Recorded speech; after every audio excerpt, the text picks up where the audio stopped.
Abuja has some of the best man-made and natural tourist destinations in all of Nigeria. Tons of hiking trails, historical sites, our parks, zoos, our fabulous restaurants. And being the seat of power, there's so many things the nation's capital can teach you about our government. There's the fact that we have natives here, and they've managed to safeguard their culture all these years. We truly are something to behold as a people of so many cultures. But how do we make this organic cultural heritage of ours commercial? Well, my guest has an idea. And in our interview, he calls out a lot of those responsible for the lapses that caused the worldwide stain on our reputation. Our focus on the FCT looks at the activities around some of our favorite tourism sites in Abuja. And as we do every week, we give you an update on the major stories from Nigeria's seat of power. Ladies and gentlemen, this is Dateline Abuja.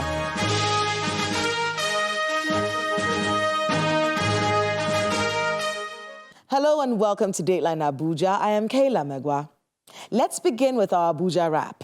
What were the major stories from Nigeria's presidency this week? Please watch this. President Muhammadu Buhari met with the Progressive Governors Forum at the State House. He used the opportunity to warn that his administration will not allow anyone to use personal resources or their influence to intimidate other Nigerians ahead of the 2023 general elections. The president also met with the Amayanabo of Tuwon Brass, King Alfred Dete Spieth. The purpose of the meeting, which was held behind closed doors, was not made public. Vice President Professor Yemi Osinbajo is in the United States to seek global partnerships and support for Nigeria's recently launched Energy Transition Plan. While in the U.S., Professor Osinbajo met with the Secretary of the U.S. Treasury, Mrs. Janet Yellen, and the President of the World Bank Group, Mr. David Malpass. At the World Bank headquarters in Washington, D.C., he also delivered a keynote address at the Center for Global Development, where he advocated debt for climate swaps and greater participation in global carbon markets for African nations. The Northeast Development Commission says it needs 31 trillion naira to implement its stabilization and development master plan for the region.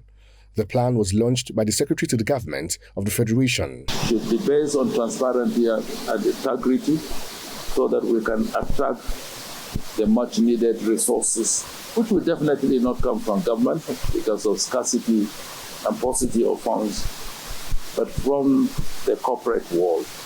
The House of Representatives Finance Committee held a public hearing on the 2023-2025 Medium-Term Expenditure Framework and Fiscal Strategy paper. At the opening of the meeting, the federal government says the petrol subsidy will remain until mid-2023 based on the 18-month extension announced last year, and the government is proposing to spend only 3.36 trillion naira for the regime in the 2023 financial year. The crude oil price, which was appropriated at $73 per barrel for 2022, has improved significantly to $103.6 per barrel. Exchange rate, which was appropriated at 410 naira 15 kobo to the US dollar, is now slightly up to 415.19 to the US dollar. Inflation, which we projected to be at an average of 13%, is now up to 17.71%. And this is as at July. It has, from all indications, it's still continuing to climb up. The Nigerian Constitution does not have adequate provisions to address statelessness in the country. The Ministry of Interior made this known at the launch of the National Action Plan and the inauguration of the High-Level Steering Committee to eradicate statelessness in Nigeria. The group CEO of the NNPC Limited, Mr. Mele Kyari, is accusing government officials, religious leaders, security agencies, and even some NNPC staff of participating in the theft of the nation's crude oil. Mr. Kyari maintained that the menace involves every member of the society. He stated this at the 49th session of the weekly ministerial briefing. I told you there are 122 arrests. They will be named, but definitely the most important thing to do is to prosecute them and show to the world that it's wrong to do this, and that if you do, the law will catch up with them. That is why I said that the EFCC is following the cash. The chairman of the Independent National Electoral Commission, Professor Mahmoud Yakubu, says the commission will publish the final list of presidential and National Assembly candidates on September 20, while the list for the governorship and state assembly candidates will be published on October 4th. He made the announcement at a meeting organized by the Center for Democracy and Development on conducting Nigeria's 2023 elections in a volatile security environment. In the next 19 days, that is on the 20th of September 2022, the Commission will publish the final list of candidates for national elections, presidential candidates and their running mates, senatorial candidates, and candidates for federal constituencies, that is House of Representatives, as provided by Section 32, subsection 1 of the Electoral Act 2022. This will be followed on 4th October 2022 by the publication of the final list of candidates for state elections, governorship and state houses of assembly elections. The Federal Road Safety Corps says it has arrested over 13,000 illegal motorcycle riders and impounded about 20,000 motorcycles across the country in August. He made the declaration while briefing on the preparation for the Ember Month's operations by the Corps. Part of the effort we have put in place towards achieving a robust data collection is the ongoing nationwide special enforcement operations on unregistered motorcycles, which commenced at the beginning of August. Suffice it to state that the clampdown, which is a timely response to the directive issued by the Presidency through the Office of the Secretary to the Government of the Federation, will no doubt boost national information and enhance intelligence gathering and criminal investigation amidst the ongoing fight against insecurity in the country.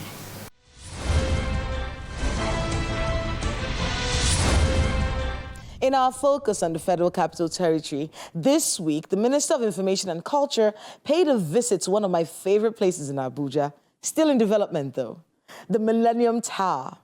And the Federal Capital Territory Administration has inaugurated a tourism advisory committee to bring to the fore a lot of the tourism potentials of the nation's capital. Please watch this. One of the figures that dominates the central business district in the heart of Abuja is the Millennium Tower. It stands at 170 meters as the tallest artificial structure in the nation's capital. It is part of the Nigerian Cultural Center. The FCT minister accompanies the Minister of Information, Culture and Tourism to inspect the facility.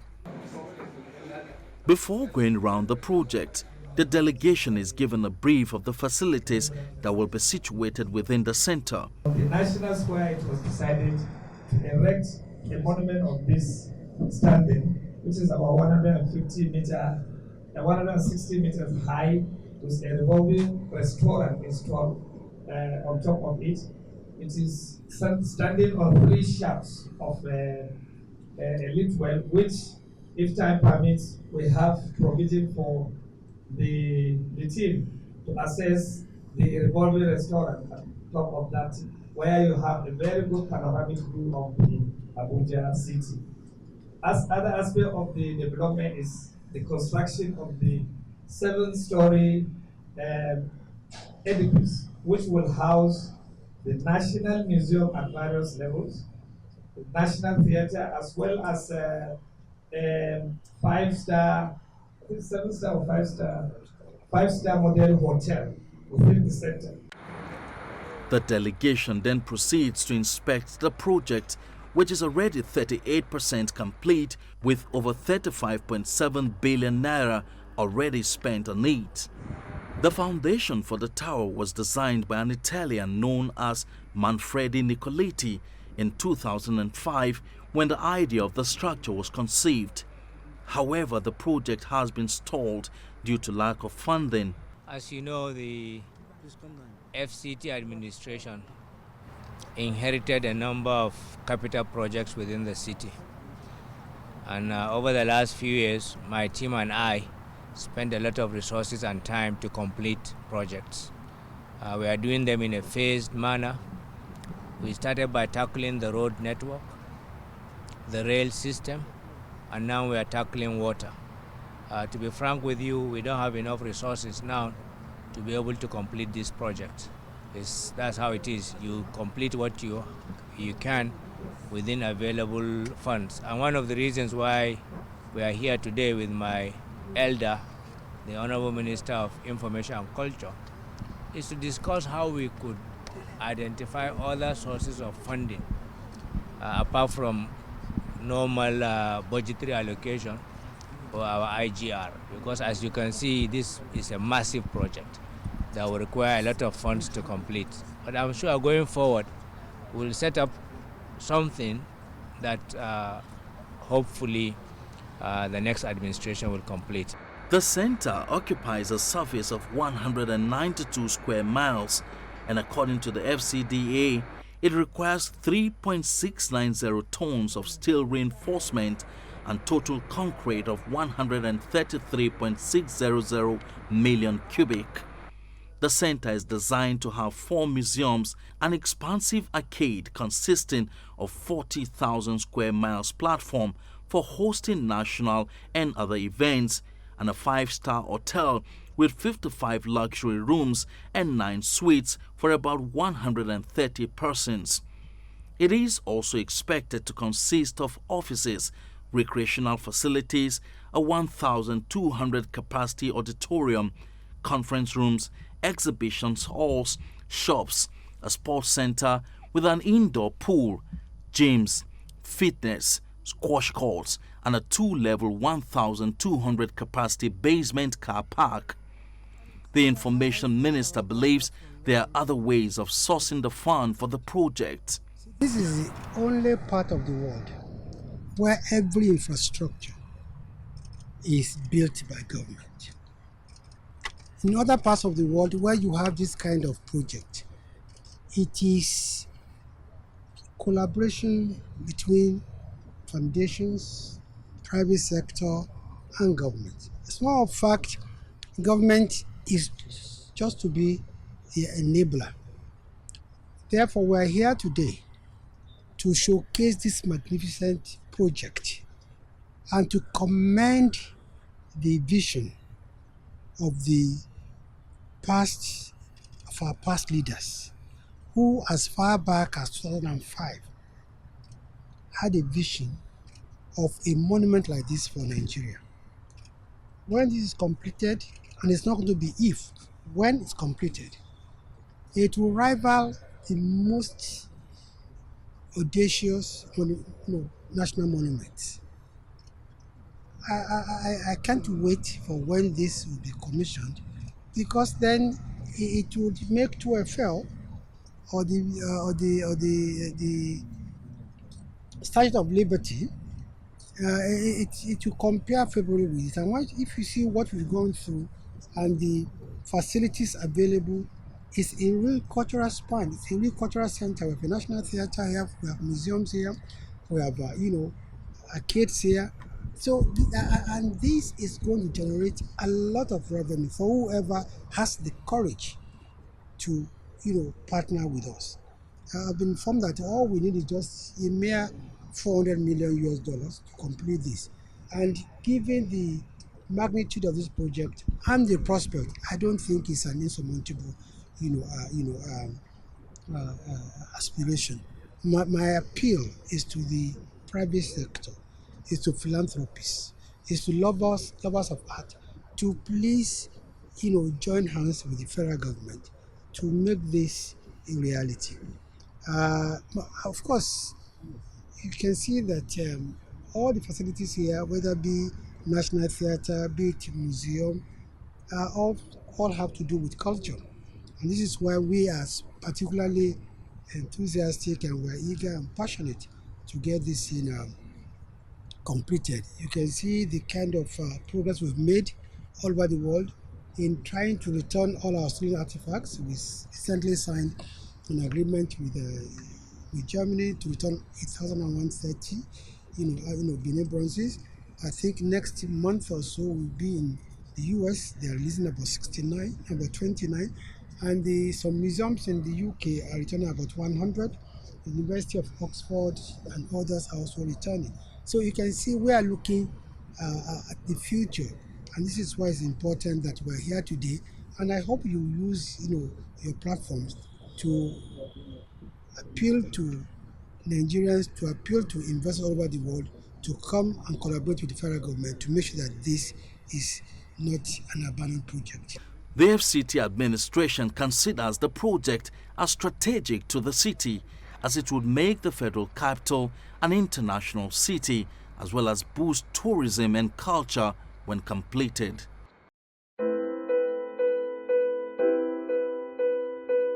How do we make our culture more commercial?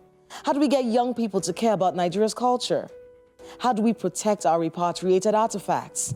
How do we leverage on our fantastic organic culture to launder Nigeria's image abroad and foster unity among Nigerian people? My guest on the program has a plan. He's the Director General, National Arts and Culture, Otumba Segun Rushewe. We caught up with him at the 15th Cultural Expo, which was held in Abuja during the week. Please watch this.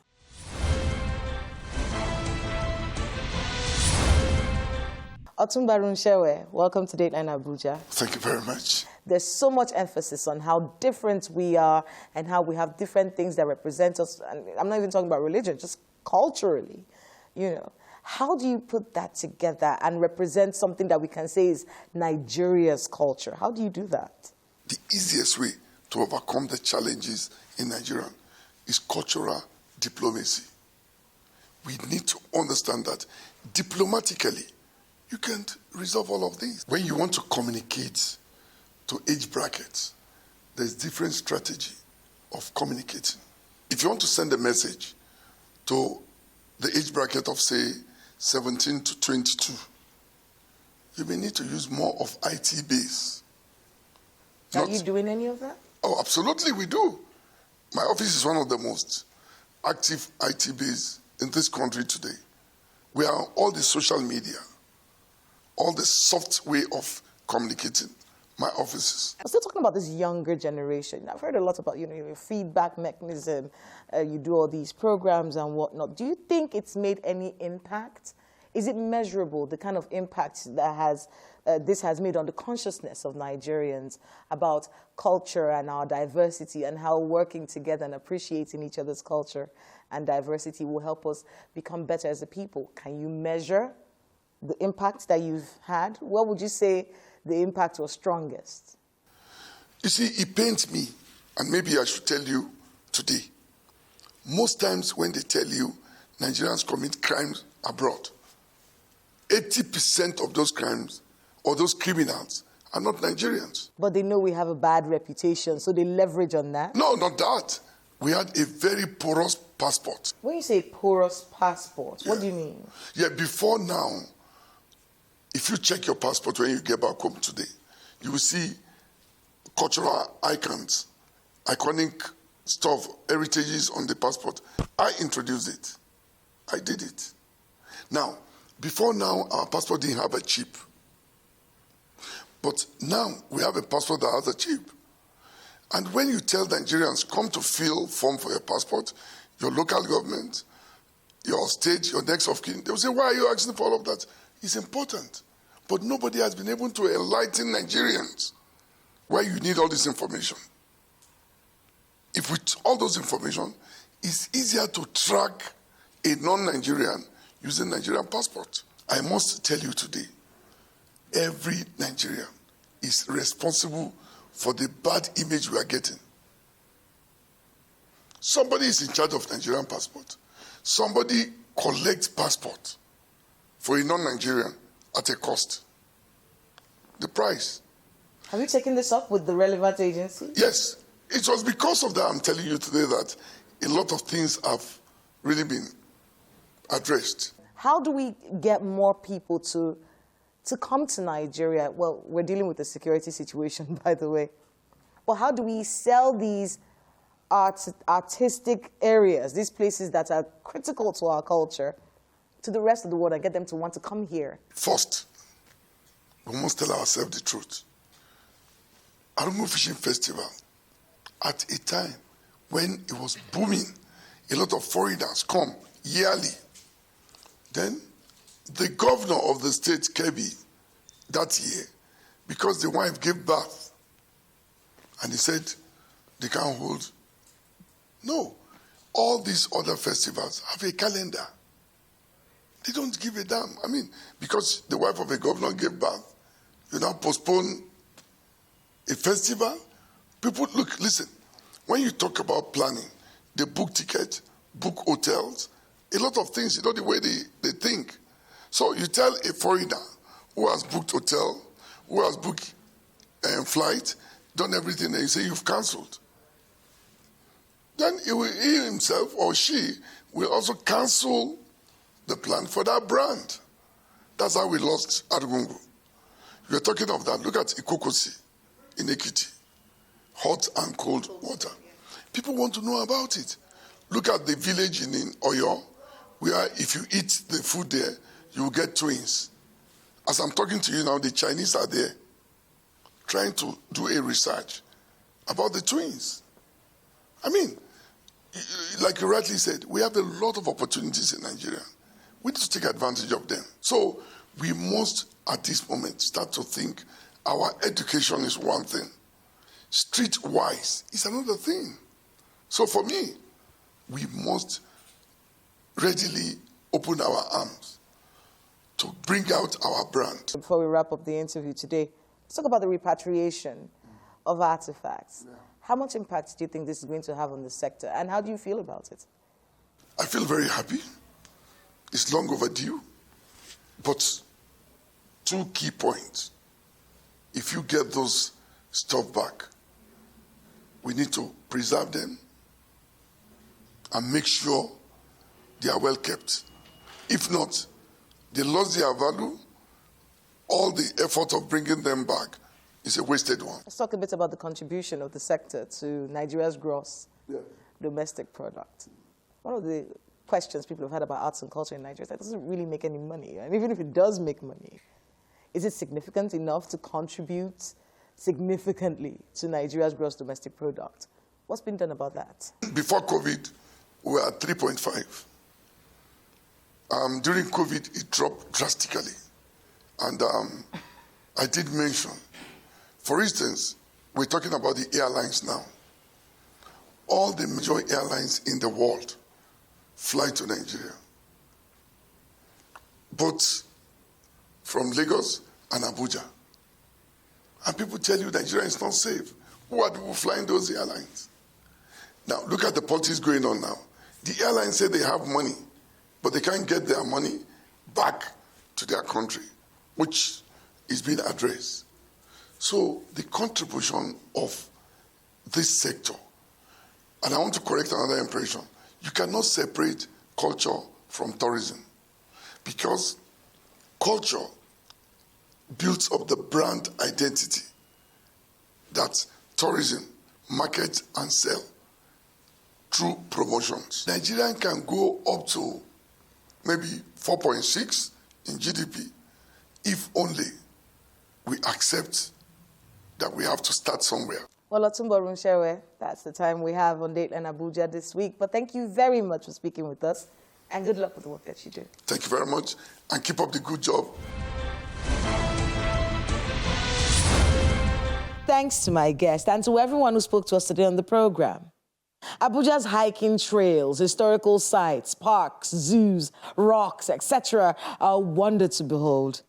I miss the days when we were assured of our safety when we went to these places. I can't go hiking anymore. I'm scared. Nevertheless, we must market who we are. But first, we have to know who we are. Who are Nigerians? We are more than a geographical construct. If you take the time to look around and study our history and our culture, you'll find that more binds us together than tears us apart. And it will be more clear to you, more now than ever before, that the enemies of our country try to use these differences of ours as a weapon to achieve their selfish interests. Let's ensure that they fail in this endeavor. That's Dateline Abuja this week. Please let us know the happenings in your neighborhood using the social media handles showing right now on your screens. Thank you so much for watching. I am Kayla Megwa. See you next time.